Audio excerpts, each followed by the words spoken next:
Sí, efectivamente. Si tuviéramos que cada uno de nosotros narrar las vicisitudes que hemos pasado en la época de pandemia, desde todo punto de vista, tendríamos que escribir tomos y tomos de libros. Alguna vez yo decía en algún evento a lo que habíamos sido convocados, que la falta de oxígeno medicinal no era un problema del sector salud, era un problema de la ingeniería, era un problema tecnológico, porque quienes generan el oxígeno medicinal es a través de la tecnología, es un tema de ingeniería. Sin embargo, pasado ya los meses, cuando ya prácticamente habíamos recibido una serie de donaciones, recursos tecnológicos como los ventiladores mecánicos y todo lo demás, sin embargo, ya no se podía implementar más camas UCI.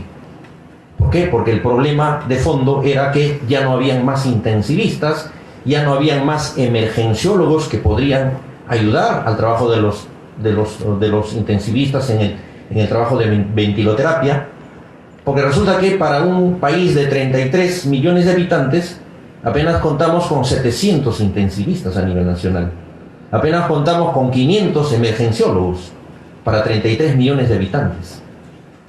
Y por tanto, esto es una llamada de atención para que a quienes les corresponda, ¿no?, gestionar la creación, el desarrollo de recursos humanos especializados. Si nosotros tenemos el sistema de residentado médico para generar especialistas médicos a fin de que hagan su trabajo clínico, pues hagamos una gestión, una política de gestión de residentado masivo. No puede ser que en INCOR, por cada universidad, compitan para un puesto de residentado para hacerse cardiólogos. Ese es el cuello de botella que nadie ve.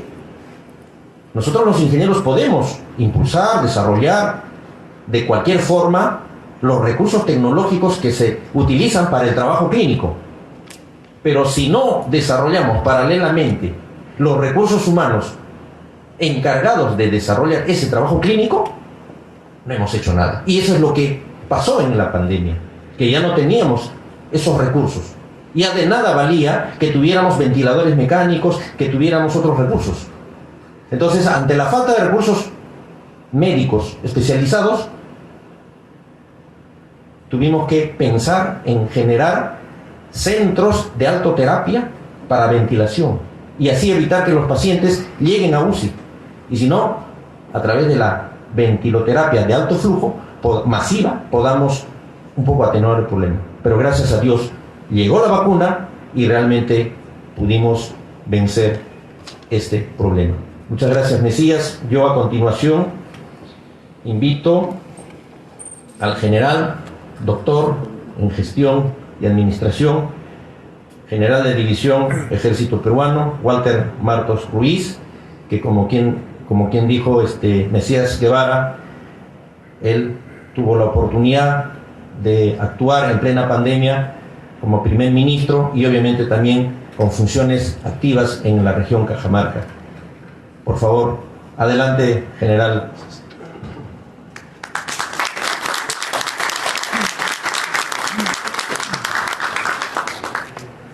Muchas gracias, queridos amigos, amigas. Agradezco la invitación de mi paisano Mesías Guevara a la presentación de su libro, porque creo que es algo importante de que todos nosotros los peruanos, después de este proceso de pandemia que hemos vivido, recojamos algunas lecciones aprendidas, porque uno de los principales problemas por los que pasamos es que no estábamos preparados para esa pandemia. Y cuando vimos las experiencias de otros países que habían manejado pandemias anteriormente, como Corea del Sur, por ejemplo, yo me reuní con los agregados de Corea para ver cómo manejaban el problema. Claro, ellos, aparte del expertise para manejar la pandemia, tenían implementado todo su sistema de salud y tenían toda la capacidad humana para responder a la pandemia. Por eso que ellos supieron manejar muy bien esta pandemia. No voy a alargarme porque ya el ingeniero Macías ha contado con bastante detalle lo que pasó en Cajamarca. Yo me desempeñaba como ministro de Defensa en ese entonces y el presidente de ese entonces, Martín Vizcarra, nombró a cada uno de los ministros como delegado o coordinador de cada una de las regiones. Entonces a mí me nombró unas regiones en el sur. Y ya en privacidad le pedí que me hiciera coordinador de Cajamarca, porque por ser cajamarquino me sentía más identificado y tenía más motivación para ayudar a Cajamarca. Aparte que el ingeniero Macías era mi amigo, ¿no?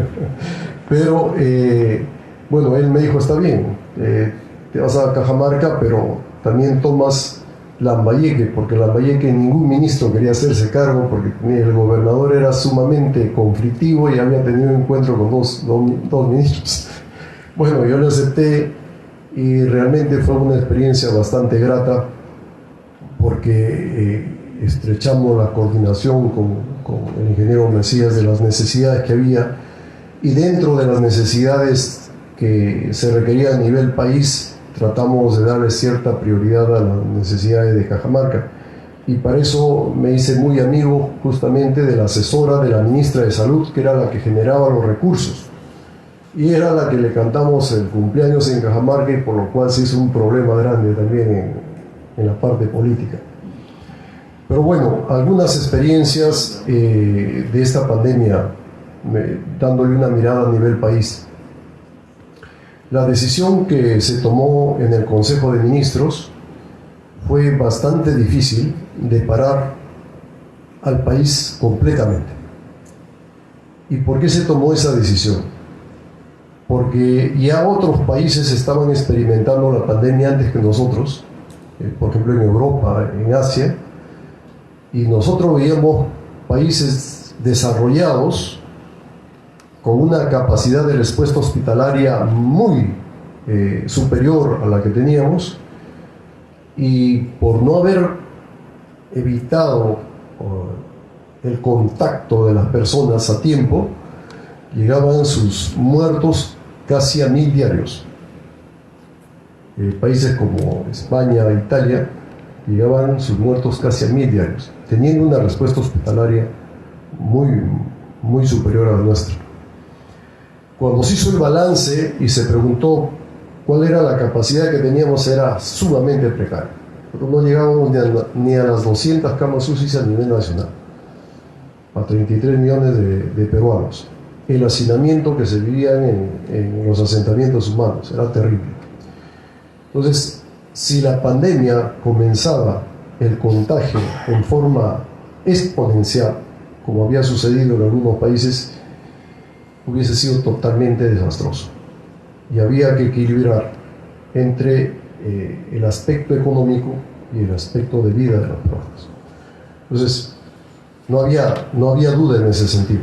Había que cuidar y respetar la vida de los peruanos, y pese a que la ministra de Economía se opuso totalmente en que se paralice al país, llegamos a la conclusión, todos los ministros, que teníamos que paralizar. Yo era uno de los más vehementes de que sí sea, porque yo ya había hablado con el embajador de China y me había explicado más o menos cómo había sido el contagio, y lo que teníamos que frenar era el contagio inicial, que sea exponencial. Mientras tratábamos de ganar tiempo para tener una mejor respuesta hospitalaria y para conocer también mejor al virus, porque en ese momento no se sabía cómo manejar el virus. Inclusive la Organización Mundial de Salud recomendaba que no era necesario utilizar la mascarilla. Entonces, cuando yo pedí hablar con el embajador de China, él me dijo, con la condición, yo voy, pero con la condición de que usted esté con su mascarilla. Porque acá en el Perú no están usando. Yo voy a usar mi mascarilla y usted su mascarilla, porque este virus se contagia mediante partículas que pueden ser transmitidas en el aire. Y bueno, ahí me explicó que la mejor manera de controlar la propagación rápida del virus era detectando a los contagiados y aislándolo inmediatamente. Que eso es lo que estaban haciendo en China y eso es lo que estaban haciendo en Corea. Pero en Corea y en China tenían la capacidad de detectar y aislar, porque ellos ya estaban preparados, habían tenido experiencias en pandemias anteriores. Por ejemplo, en Corea podían procesar de 20 a 30.000 pruebas moleculares diarias. Y nosotros no podíamos procesar más de 200 pruebas diarias. 200 pruebas contra 20 o 30.000 pruebas que tenían en Corea. Era imposible detectar a los contagiados, al total de contagiados, y también era imposible aislarlos. No habían lo suficientemente, en ese momento no teníamos los centros donde aislarlos. Ante esa situación teníamos que parar para evitar el contagio exponencial, inicial que se tenía que dar, hasta ir conociendo el virus y tener una mejor respuesta de salud a la pandemia. El otro tema es que en base a la experiencia de China y de Corea, armamos un plan que inicialmente se llamó el Plan Te Cuido Perú. Fue un poco difícil implementarlo porque había que coordinar con muchos ministerios y con muchas entidades, y tener una plataforma de control donde eran los focos de infección, para que ahí vayan los equipos de detección, había equipos de aislamiento, equipos de apoyo de alimentos, etc. Este Plan Te Cuido Perú no fue suficiente porque el nivel de contagios ya nos sobrepasó, al plan no funcionaba bien y lo cambiamos al Plan Taita. ¿A qué apuntaba el Plan Taita?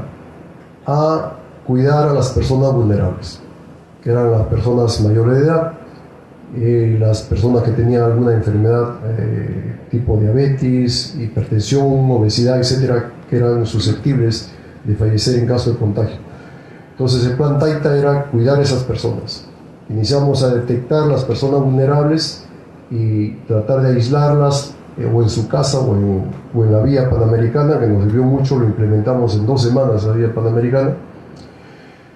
Y bueno, las experiencias que tuvimos, había mucho divorcio en algunas regiones entre salud y el MINSA, que era muy difícil que trabajen juntos, y había que tener un liderazgo para poner un hilo, ¿no? En Cajamarca no hubo ningún problema, porque a Dios gracias el gobernador, la verdad, tenía liderazgo y tenía pues el carisma como para acercar a la gente. Y yo lo hice público en una conferencia de prensa, haciendo un símil entre Lambayeque y Cajamarca, ¿no? Eso me costó que casi me declaren persona no grata en Lambayeque, ¿no? Pero era la verdad, tenía que decirlo, ¿no? En Cajamarca las autoridades en forma solidaria se habían unido, el MINSA con el Salud, la empresa privada, la parte educativa también, las rondas campesinas, etcétera, y habían organizado muy bien. Y el nivel del contagio en la primera ola fue bajísimo en Cajamarca, yo lo puse como ejemplo. En cambio, en Lambayeque sí tuvimos un contagio sumamente acelerado y la cantidad de fallecidos también sumamente alto. ¿Y por qué? Porque las autoridades no se ponían de acuerdo, ¿no? El gobernador no se podía ver con los congresistas con los regidores, era una pelea constante. Así que en Lambayeque se tuvo que tomar la decisión que el que lidere el comando COVID era el general de la brigada de Lambayeque. Y prácticamente el gobernador quedó a un lado, a un costado. Y el general hizo un buen trabajo que ha escrito también un libro. No tuve la oportunidad de ir a su presentación, me invitó, pero él ha escrito un libro de la experiencia en Lambayeque, y leyendo el libro de la experiencia en Lambayeque se puede tomar algunas enseñanzas con el libro que está en este momento lanzando el ingeniero Macías. Porque como él lo dice, la pandemia puso a prueba la esencia de la gente y puso a prueba en qué región la gente es más solidaria y en qué región la gente es más indiferente, más confrontacional. Y justamente en las regiones más indiferentes o más confrontacionales tuvieron los picos más altos de contagio y los picos más altos de muertos. Si ustedes hacen un análisis a nivel país, ustedes se van a dar cuenta que el gobernador era un problema en lugar de una solución. podemos hablar de Arequipa, vamos a hablar de Iquitos, ¿no? Entonces, la gente muy indiferente, no acataba las normas, etc. Entonces el contagio fue muy rápido y hubo una gran cantidad de fallecidos. Yo agradezco mucho al gobernador de Cajamarca de ese entonces, el ingeniero Macías, una persona muy abierta al diálogo, a comprender a veces, a entender que todas las necesidades no podían ser cubiertas por el gobierno central porque teníamos que mirar a nivel país, pero él en su nivel trató de solucionar lo mejor posible y trató de conciliar y de liderar la lucha contra la pandemia. Y también aprovechar para agradecer a todos mis paisanos, porque vi gente muy colaboradora, como lo ha manifestado, que muy estoicamente y poniendo en riesgo su vida colaboraba con los contagiados, y también, sobre todo, tuvieron mucha disciplina en el respeto de las normas. Cuando iba a Cajamarca, hasta en los colegios nos enseñaban cómo lavarnos las manos, cómo mantener la distancia. O sea, había bastante calado en todos los niveles, en la juventud de los niños, las normas de cuidado para el COVID. Y eso ayudó muchísimo, y Cajamarca ha sido una de las regiones con menos contagiados, a Dios gracias, con menos fallecidos. Entonces, felicito al ingeniero Macías porque este libro es sumamente importante, porque las experiencias que se cuentan en él son experiencias de vida de cada una de las personas que las cuenta, como aprendizajes, como enseñanzas de vida, y cómo tanto las autoridades como el pueblo tenemos que unirnos para una próxima pandemia que en el futuro podamos tener. Y las experiencias que hemos tenido ya son muchísimas, ¿no? De una reforma completa del sistema de salud, y sobre todo de que nosotros los peruanos aprendamos a elegir a nuestras autoridades. Ahí durante la pandemia podemos ver a gobernadores totalmente sin liderazgo ni conocimiento de gestión, que tuvieron que hacerse a un lado y poner a un general al mando del comando COVID para que solucione el problema de la región. Entonces es un aprendizaje para todos los peruanos de saber elegir a nuestras autoridades y de ser solidarios en estos momentos de dificultad. Muchas gracias por su atención y muchas gracias por la presentación del libro del ingeniero Macías.